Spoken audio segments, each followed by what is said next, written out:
Abra o seu coração e ouça uma palavra de fé, porque a fé vem pelo ouvir, e ouvir a palavra de Deus. Meu amigo e amiga, seja muito bem-vindo, seja muito bem-vinda a mais um Momento da Palavra. Eu sou o professor Carlos Albuquerque. No Momento da Palavra, nós lemos a palavra de Deus na sequência em que ela se encontra, ou seja, de Gênesis a Apocalipse.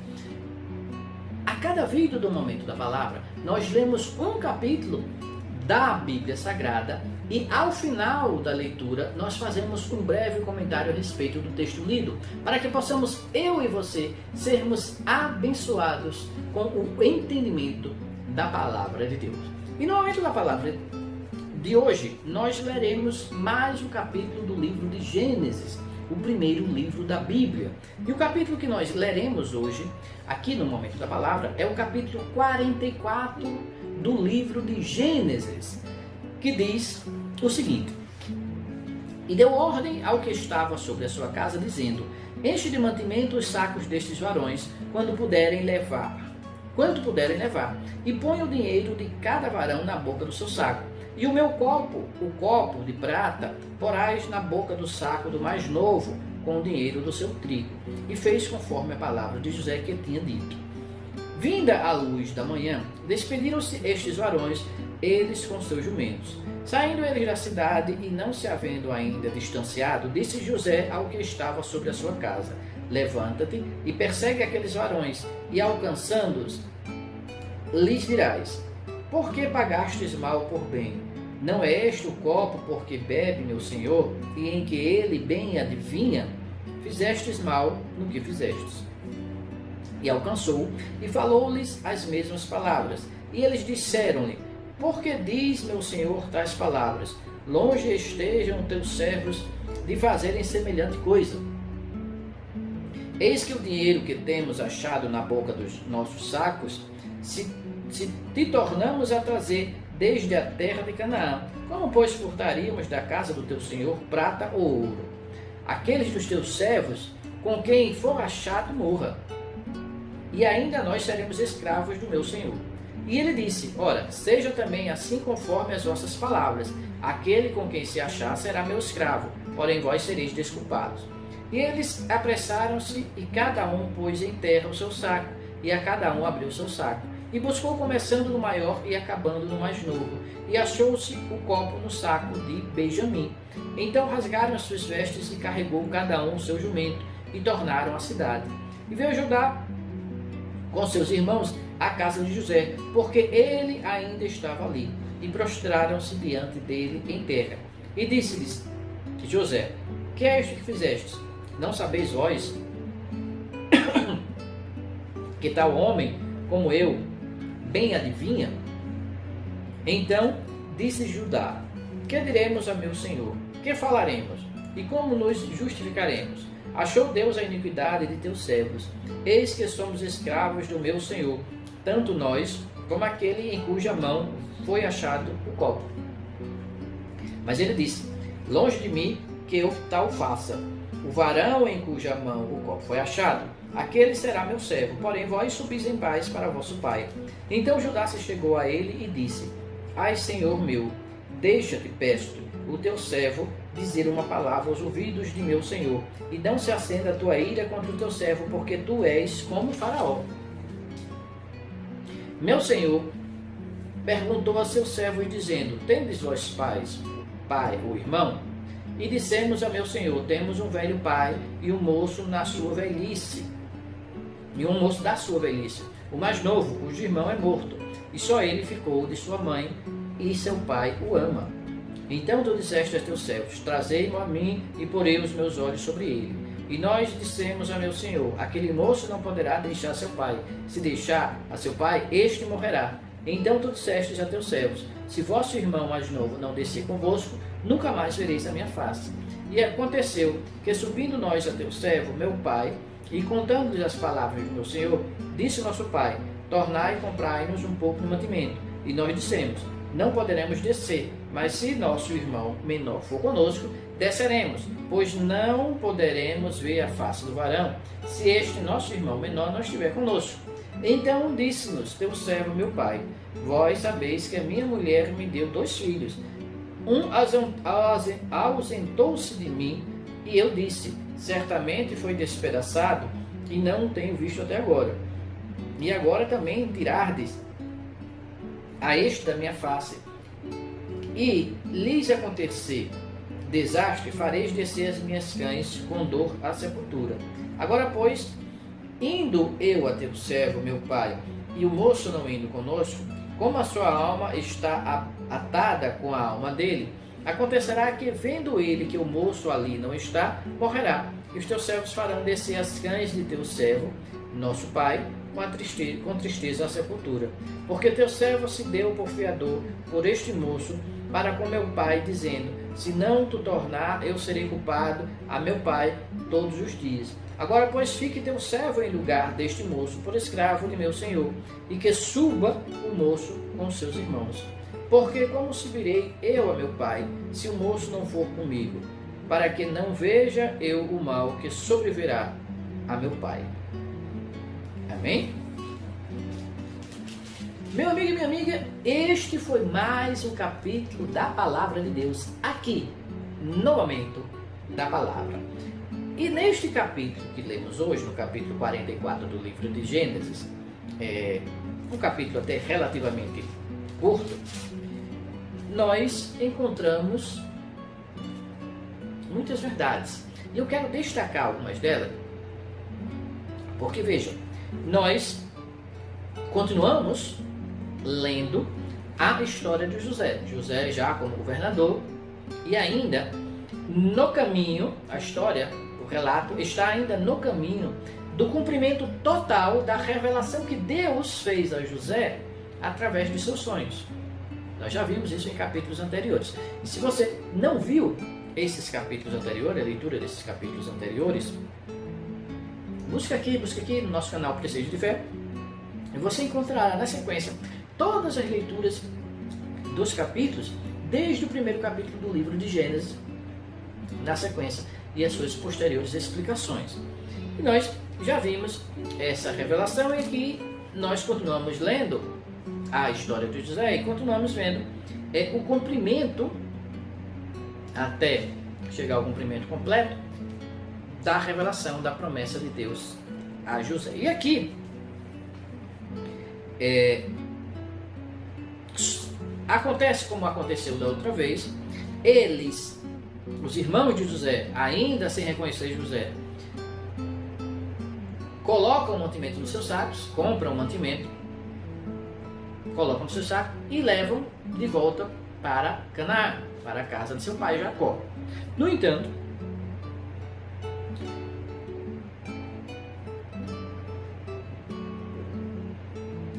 José ordena aos seus servos que o dinheiro que eles pagaram seja devolvido, mas agora tem uma coisa a mais. José manda que o copo de prata que ele, José, bebia, fosse colocado no saco de Benjamim. Nós já falamos da relação que José tinha com relação a Benjamim, né? Eles eram irmãos, os 2 únicos filhos de Raquel. E aqui também fala, nesse texto, que Raquel só teve 2 filhos, José primeiro, depois Benjamim. Foi no parto, inclusive, de Benjamim que Raquel morreu. E aqui ele coloca o copo no saco de Benjamim. Por quê? A ideia de José era justamente segurar Benjamim.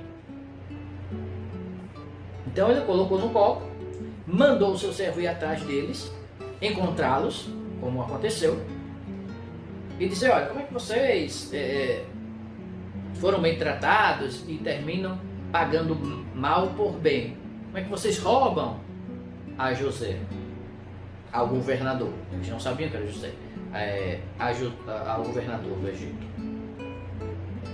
E o servo faz isso, eles dizem que não, mas quando é verificado os sacos, José não sabia que aconteceria isso. Quando é verificado os sacos, está lá o copo de prata de José no saco de Benjamim. E aí, não apenas Benjamim volta para José, como também seus irmãos. Porque vão apelar, sobretudo Judá, Judá vai apelar a José, ao governador do Egito, ao varão do Egito, como eles nomeavam, ao varão do Egito, para que Benjamim não fique. E ele, Judá, fique no lugar de Benjamim, porque ele, como o próprio relato diz, Judá, havia prometido ao pai ser fiador de Benjamim, ou seja, ele falou expressamente ao pai que se ele, Judá, não trouxesse, de alguma forma, não fosse responsável pela volta de Benjamim para perto de seu pai, ele, Judá, seria criminoso para sempre diante do pai. Então ele quis, diante de José, cumprir essa promessa. Disse, olha, não fique ele, porque eu prometi isso para o meu pai, e meu pai, esse é o único filho de Raquel, da mãe dele, porque o outro morreu. Então, deixa ele ir com os meus irmãos, eu fico no lugar dele, como seu escravo. Porque Judá estava querendo cumprir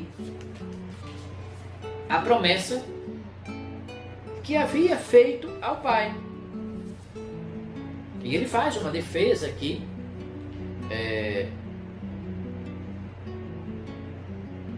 de Benjamim.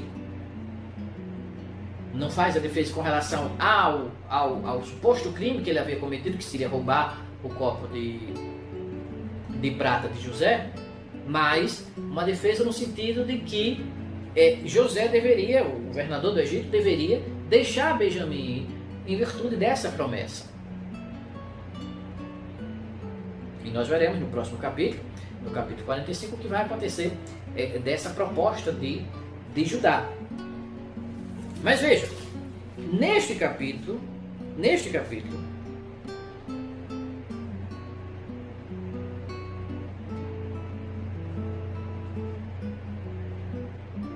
nós percebemos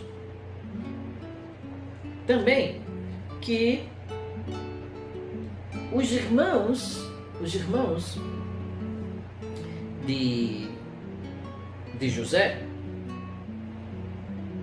eles já na verdade desde capítulos anteriores, eles já haviam relacionado aquele pecado que haviam cometido contra José lá atrás, na cabeça deles, sendo responsável pela morte de José, ou pelo menos pelo desaparecimento de José.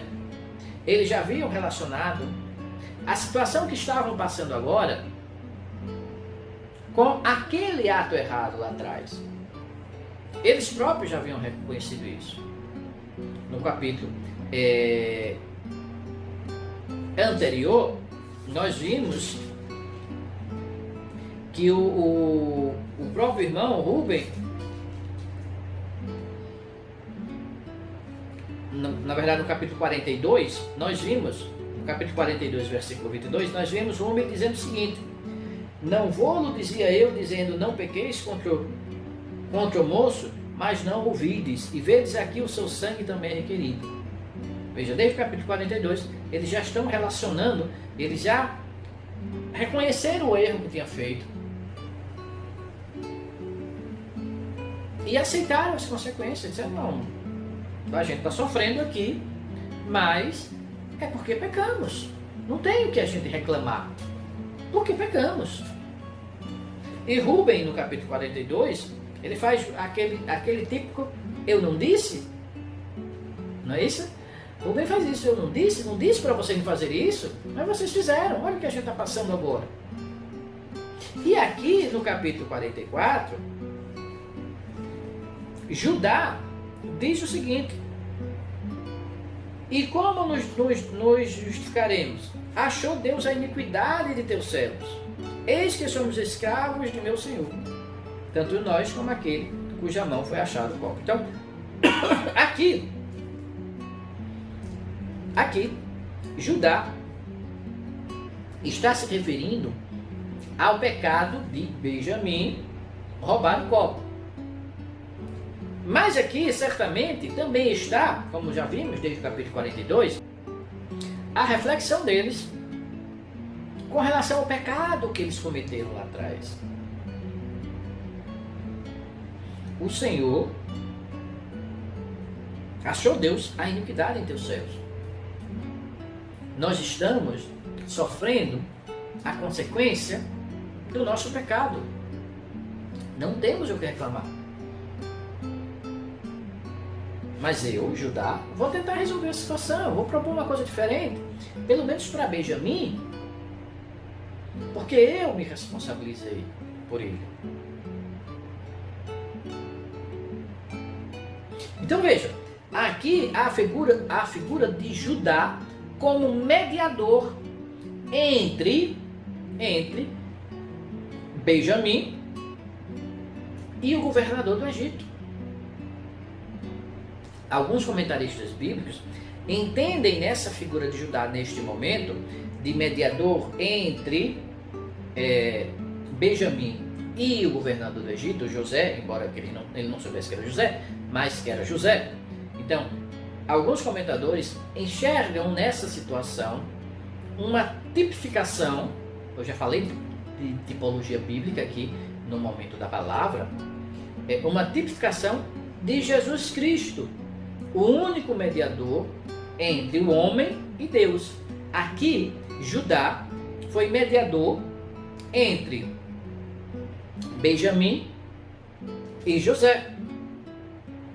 E é bom lembrarmos que Jesus veio da tribo de Judá, por isso que inclusive Jesus é chamado em algumas situações do leão da tribo de Judá. Porque ele é descendente justamente da tribo de Judá. Ele é descendente de Judá, Jesus Cristo. Então alguns comentadores enxergam nessa situação onde Judá está mediando a situação de Benjamim com o governador do Egito, enxergam uma tipificação, um tipo, uma indicação a Jesus Cristo, a futura situação de Cristo Jesus, a futura revelação de Cristo Jesus, como nosso mediador, porque a própria Bíblia diz que o único mediador entre o homem e Deus é Jesus. Não há outro mediador, apenas Jesus. É o que diz o texto bíblico. Nós leremos isso mais para frente, mas é o que diz o texto bíblico. Então, alguns comentadores entendem que essa situação relatada no texto bíblico de mediação entre Benjamim para que ele fosse liberto e o governador do Egito, se tornando ele próprio, Judá, o servo do governador do Egito, representa uma tipologia da mediação entre nós, seres humanos, e Deus, através de Jesus, que assumiu a nossa situação pecaminosa sobre ele, assim como Judá assumiu a situação de Benjamim sobre ele. Jesus assumiu a nossa situação de pecador sobre ele, diante de Deus. Então, há para alguns comentadores, uma representação de Cristo Jesus aqui em Judá, em virtude dessa mediação. Mas o fato é que, de fato, Judá mediou, usou de argumentos. Ele não poderia defender, dizer não, Benjamim não fez isso, porque assim, todas as provas indicavam que ele tinha feito, embora não tenha feito realmente, né? Mas então ele não quis andar por essa linha, não. Possivelmente ele fez, mas o senhor governador do Egito não deve deixar ele. Me deixe no lugar dele, porque eu prometi ao pai dele que ele voltaria. É essa a situação, porque ele, Judá, cumpriu aqui, nesta situação, o compromisso que havia assumido com o próprio Pai. Que o Espírito Santo de Deus fale mais aos nossos corações e que nos dê a paz. Amém? Meu amigo e minha amiga, este foi mais um vídeo do Momento da Palavra. Se você gostou deste vídeo, clique aqui embaixo no botão de curtir. E se você deseja receber um aviso sempre que um novo vídeo a respeito da Palavra de Deus esteja disponível aqui no nosso canal de Preceitos de Fé, se inscreva no nosso canal e você sempre será avisado toda vez que uma nova bênção do Senhor esteja disponível aqui para você no canal Preceito de Fé. Não esqueça também de deixar aqui embaixo os seus comentários a respeito desse vídeo e também de compartilhar esse vídeo e o nosso canal com seus amigos, com seus familiares, com seus colegas de trabalho, com seus vizinhos e assim ajudar a semear a Palavra de Deus. Fique na paz. Um forte abraço.